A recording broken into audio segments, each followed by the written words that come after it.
दोस्तों और एक गुड न्यूज़ है कि इंटरनेशनल एंटरप्रेन्योर पैरोल प्रोग्राम को बाइडेन एडमिनिस्ट्रेशन ने फिर से लॉन्च किया है। इंटरनेशनल एंटरप्रेन्योर पैरोल के द्वारा US immigration programme international entrepreneur को यूएस रेसिडेंसी प्राप्त करने के लिए एक वैकल्पिक इमिग्रेशन सॉल्यूशन को प्रदान किया। इंटरनेशनल एंटरप्रेन्योर रूल्स तहत department of homeland security international entrepreneurs को अनुमति देने के लिए सुरक्षा और अपने पैरोल अधिकार का उपयोग कर सकती है। इंटरनेशनल एंटरप्रेन्योर पैरोल प्रोग्राम का इतिहास ओबामा एडमिनिस्ट्रेशन द्वारा जनवरी 17, 2017 को पेश किया गया था। एडमिनिस्ट्रेशन एप्लीकेशन को एक्सेप्ट करने की शुरुआत करने वाला था जुलाई 17, 2017, पर जनवरी 25 को ट्रंप एडमिनिस्ट्रेशन ने अपनी पोजीशन संभालने के बाद यूनाइटेड स्टेट के प्रेसिडेंट ने सबसे पहले इस प्रोग्राम को 2018 तक सस्पेंड कर दिया। प्रोग्राम सस्पेंड करने के बाद national venture capital association NVC ने department of homeland security DHS के सामने केस दाखिल किया। जबकि एप्लीकेशंस को अलाउ करने की अनुमति दी गई थी, इंटरनेशनल एंटरप्रेन्योर को बनाए रखने और प्रोग्राम को आकर्षित करने के लिए उपयुक्त माध्यम नहीं था। इस आधार पर डीएचएस पर इंटरनेशनल एंटरप्रेन्योर रूल्स प्रोग्राम को हटाने का प्रस्ताव रखा। लेकिन बाइडेन एडमिनिस्ट्रेशन का मानना था कि रीइंस्टेटमेंट प्रोग्राम में विश्वास बहाल करने के समग्र इरादे अनुरूप होगा।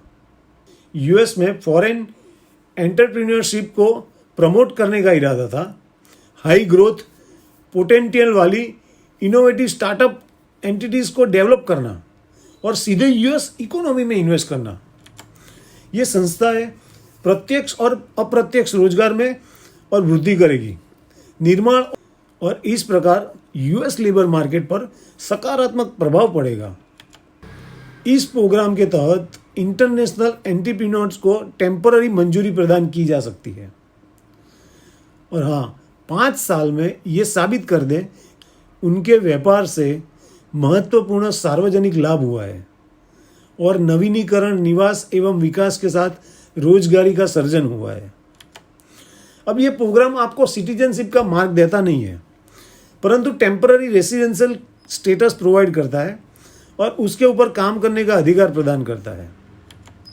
उसके बाद यूएस में निवास करने का प्राधिकरण मामले दर मामले पर निर्धारित किया जाएगा और डीएचएस के आधार पर डीएचएस तब के अपने सार्वजनिक दायित्व का उपयोग करेगा। इसमें अतिरिक्त कार्यक्रम के नियमों के तहत कई भागीदार हो सकते हैं। व्यवसाय जो निवास प्राप्त कर सकता है। प्रोग्राम रूल्स बताते हैं कि प्रत्येक एंटिटी में 3 एंटरप्रेन्योर्स हो सकते हैं। तो अब पात्रता कैसे निर्धारित की जाती है? जबकि सबसे बड़ा क्राइटेरिया यह है कि बिजनेस वेंचर को ये प्रदर्शित करना चाहिए पब्लिक बेनिफिट टू कंट्री। तो फिर मिलेंगे और एक वीडियो के साथ, और मेरे वीडियो को ज़रूर लाइक करना और सब्सक्राइब करके बेल बटन दबाना मत भूलना।